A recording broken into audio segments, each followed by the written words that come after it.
Cette question à présent, quel avenir pour les centres d'intervention de premier secours? Dans le Loiret, ils ont été divisés par deux en 10 ans. Celui de Varennes-Changy existe depuis 170 ans, mais il est menacé de fermeture. La caserne manque de sapeurs-pompiers volontaires. Reportage de Julien Bernier avec Vincent Langereau. Y aura-t-il encore un calendrier des pompiers l'année prochaine?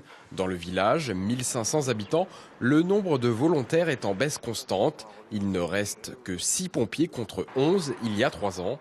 Le conseil municipal souhaite absolument conserver son centre de secours de première intervention et ne pas dépendre d'un autre situé à 7 km. Si le centre ferme, nous dépendrons de Nogent-sur-Vernisson, de Loris et de Montargis.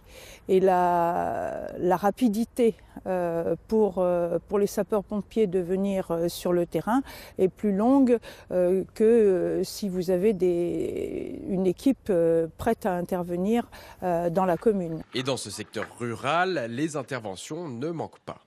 L'année dernière, on a effectué 60 interventions et on aurait pu en faire en totalité sur la commune 110. Pourquoi ? Le manque de personnel, et puis voilà, le manque de formation. Pour les responsables du service départemental d'incendie et de secours, peu importe le nombre de sapeurs-pompiers volontaires, c'est leur disponibilité qui permet de maintenir un centre actif.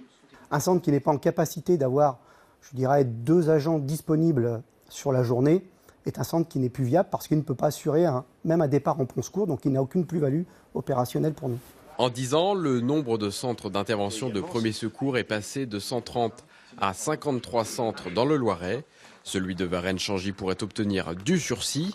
4 personnes sont intéressées pour rejoindre les effectifs. Après des tests de sélection et des formations, les volontaires seront opérationnels pour tout type d'intervention au bout d'1 an.